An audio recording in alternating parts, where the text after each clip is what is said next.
Esse é um trabalho desenvolvido por Rodrigo Dias, Felipe Paulista e Isabelle Nunes. Nós somos alunos do terceiro ano de Eletrônica na ETEC José Rocha Mendes, e nesse vídeo temos como objetivo narrar um pouco sobre a atuação da cidade em relação ao campo, tocando principalmente na questão dos pesticidas e herbicidas, os agrotóxicos, e também na mecanização da zona rural.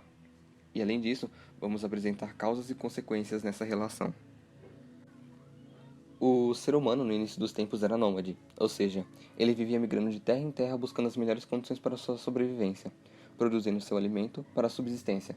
Contudo, com o passar da história, esse homem que era nômade passou a se fixar em determinados locais, o que acabou tornando ele sedentário. E um dos principais fatores, dentre outros, para isso, foi a agricultura.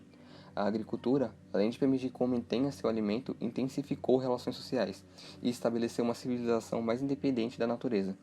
Isso de acordo com a evolução das técnicas agrícolas. Desse modo, surgiram inúmeras coisas, e dentre essas coisas surge o comércio de excedentes e as cidades. Como as cidades passaram a se tornar o centro das relações sociais, focando principalmente na questão do comércio e das trocas, tornou-se uma necessidade a produção de mais alimentos, concentrando tudo isso no campo, e em paralelo, virou também uma necessidade a otimização dessas atividades. Sendo assim, foram surgindo cada vez mais métodos e técnicas para garantir uma boa colheita, como por exemplo a irrigação e a adubação. Em conformidade, foi indispensável eliminar as pragas que infestavam as terras, dado ao fato de que prejudicavam o que era plantado. Então, através disso, criou-se os pesticidas e posteriormente os herbicidas, que são utilizados para o controle de plantas daninhas. Após a Revolução Verde, que foi uma das transformações mais profundas que ocorreram depois da Segunda Guerra Mundial, surgiram inovações tecnológicas para melhorar a produção agrícola e aumentar a produção de alimentos.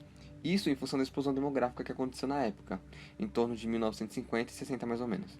Dessa forma, aprofundou-se o conceito histórico de relação entre cidade e campo, que, dividido em trabalho intelectual e manual, fez com que a cidade passasse a ter um maior controle pelo campo, e não só beneficiando o produto produzido nele, mas sim exercendo uma interferência direta sobre ele. Desse modo, vieram as tecnologias avançadas, os maquinários, resultando nessa agricultura modernizada que temos hoje em dia.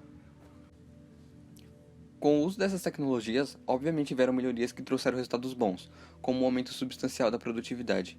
Contudo, em contraposto, vieram também as consequências, as quais, julgo eu, que foram maiores do que as melhorias.